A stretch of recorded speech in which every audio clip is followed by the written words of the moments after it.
Good morning, sir. All right. Okay, we are now closing up the fridge.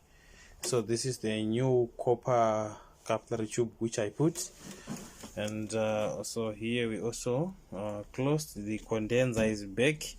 We are only left with to mount back the compressor which I put here, and this is the bracket for the compressor. That's all.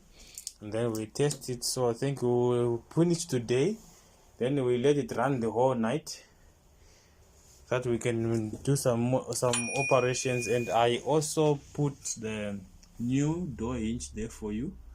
This is the one because it was broken. Yeah, so this is the broken one. So there's one new here and there's this one already. So yeah, and then I put also the door gasket. It was also out. I put it back here. Yeah, so I tried just to do something which we see that is not in order for your fridge back.